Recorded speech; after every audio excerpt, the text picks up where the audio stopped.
bahwa di mana ada 2 atau 3 orang berkumpul dalam nama-Mu, di situ Engkau ada di tengah-tengah mereka. Ya Tuhan, genapilah janji-Mu, dengarlah doa permohonan kami ini, berilah kami hidup yang layak dan pengetahuan akan kebenaran-Mu, serta pengharapan akan hidup yang layak di dalam anak-Mu, Yesus Kristus Tuhan kami. Amin. Jemaat dipersilakan dulu. Kita bernyanyi dari buku nyanyian KKBP nomor 487 ayat 2 dan 3.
Dengarlah Tuhan pada minggu kita pagi ini yang terdapat pada hukum Taurat keempat beserta maksudnya.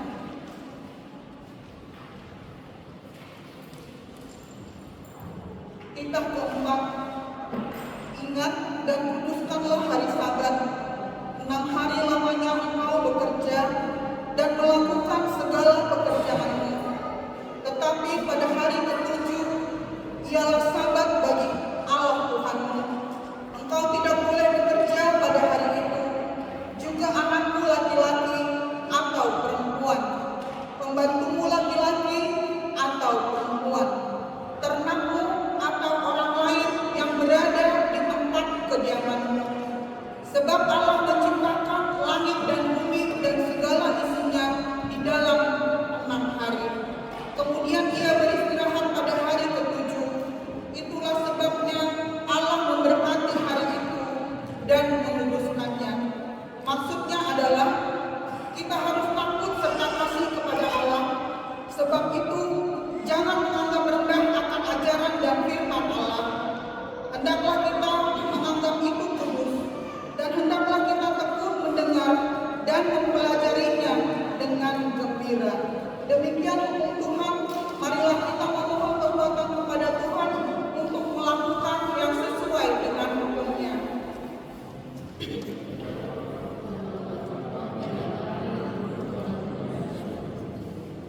Amin. Kita bernyanyi dari buku nyanyian KKBP nomor 236 ayat 1 dan 2.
Ya Tuhan Allah yang Maha Kuasa dan Maha Benar, pengasih dan penyayang, bermurah hatilah Engkau ya Tuhan terhadap kami.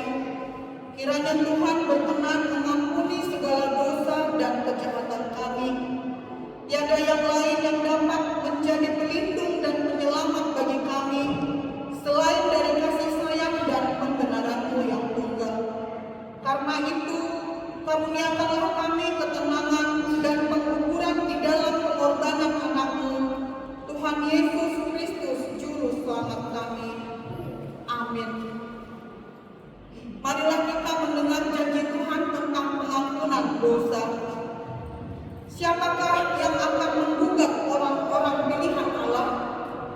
Allah yang membenarkan mereka. Siapakah yang akan menghukum mereka? Kristus Yesus yang telah mati, bahkan lebih lagi, yang telah bangkit, yang juga duduk di sebelah kanan Allah, yang malah menjadi pembela bagi kita. Kemuliaan bagi Allah di tempat yang maha tinggi. Amin. Jemaat dipersilakan dulu. Kita bernyanyi dari buku nyanyian KBP nomor 475 ayat 1 dan 2.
Demikian firman Tuhan, berbahagialah orang yang mendengarkan firman Tuhan serta memeliharanya.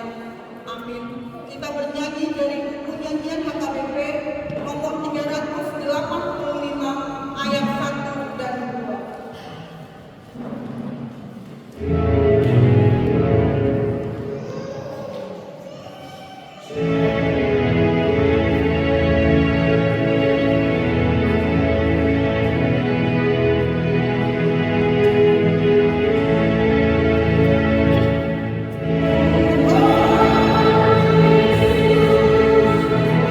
Oh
Pujian dari Inang S. Borisanasid.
Setiap kehilangan diharapkan duduk bersama dengan keluarganya masing-masing.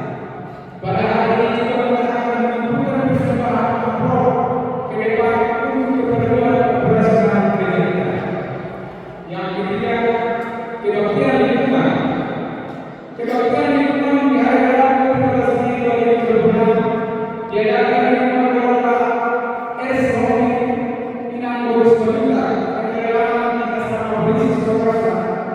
Ibadah masuk pukul 18.00 dan diharapkan bagi semua anggota jemaat untuk datang mengikuti ibadah tersebut.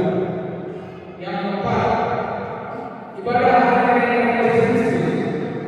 Pada hari Kamis 14 Mei 2026 mendatang akan diadakan ibadah hari raya Yesus Kristus masuk pukul 9.30. Diharapkan semua jemaat dapat mengikuti ibadah tersebut.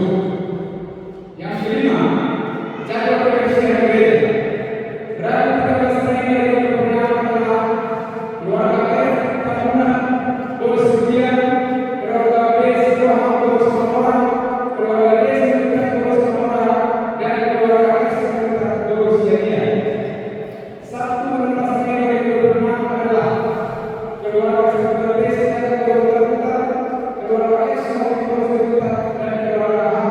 Boris Utara. Tugasnya adalah membersihkan ruangan ibadah, bimbing perluasan pengamanan dan penerangan gereja seluruh hari ini, serta mengikuti gereja dan melakukan serta masukan kesertaan setelah ibadah. Yang keenam, pos pelayanan kami atau POYA. Di hari Minggu 17 Mei 2026 mendatang akan diadakan pada pertama pengelolaan pos pelayanan kami POYA yang terletak di rumah keluarga P. Sekuritas Boris Jaga atau Bapak Jopana. Alamat Jalan Garuda 2 Taman Matahari, samping PTS Boyolali. Masuk pukul 17.00. Diharapkan semua jemaat yang berdomisili di Korea dan sekitarnya untuk dapat menghadiri ibadah tersebut bersama dengan seluruh umat di dunia dan terhadap Yehova. Yang ketujuh, Youth Camp dan Pesta Roda Masyarakat Papua. Pada hari Jumat 29 sampai 30 Mei 2026 yang akan datang, AKBP Papua akan mengadakan Youth Camp dan Pesta Roda Masyarakat Papua yang terletak di PPIP Jayapura. Ada pemberian tiket adalah sebesar Rp100.000 per peserta. Sudah termasuk penginapan, makan dan kaos. Diharapkan kegiatan ini dapat diikuti oleh seluruh kegiatan AKBP gereja kita dan segera mendapatkannya dirinya melalui unduhan dunia. Yang kedelapan, SKTL, surat keterangan tanda lapor gereja AKBP Papua. Gereja AKBP Papua yang terdiri dari AKBP Indonesia Jayapura, AKBP Kota Lainnya, AKBP Indonesia dan AKBP Seluruh Pemina telah menerima surat keterangan tanda lapor dari kantor Kementerian AKBP Indonesia wilayah Provinsi Papua dengan nomor yang tertera di berita masing-masing. Surat ini direalisasikan administratif operasional gereja kita di wilayah kerja Kementerian Agama Republik Indonesia wilayah Provinsi Papua. Yang kesembilan, kebersihan gereja. Diharapkan kepada seluruh jemaat yang terhadap agar menjaga kebersihan area gereja kita, khususnya dalam ruangan ibadah. Dihimbau kepada seluruh jemaat yang terhadap agar tidak menggunakan sampah atau apapun di dalam ruangan ibadah dan membawa pulang kepada jemaat yang dibagikan. Berbeda jumlah jemaat yang beribadah.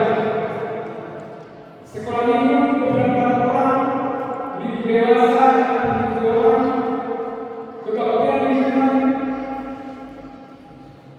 26 orang, PHD aman 5 orang, PHD tingkat 8 orang, PHD posko 12 orang. Bagian kerja Boris Budian bagi seminggu kita lihat dalam diri kita masing-masing.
pembangunan kosong, selalu aktif proses sentralisasi kosong, jumlah selalu aktif dan April 2026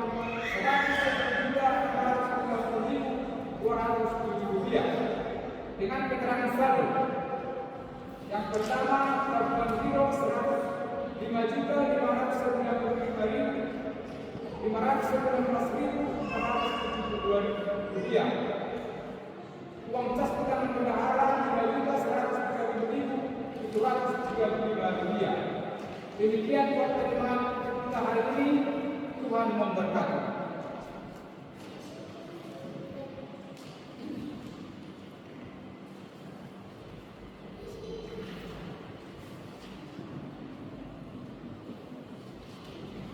Saudara-saudara yang dikasihi Tuhan, rumah adalah gereja pertama bagi anak-anak kita. Namun, kita sering merasa tidak layak atau terlalu lelah untuk mengajarkan iman di tengah benturan nilai-nilai dunia yang kian bising. Ya Tuhan, seringkali kami merasa tidak bersama. Kami mesti bersyukur dari mereka daripada masalah mereka dapat Yesaya 11 ayat 2 menjanjikan roh hikmat dan pengertian untuk mengajar kita. Roh ini bukan hanya untuk para teolog, tapi untuk setiap orang tua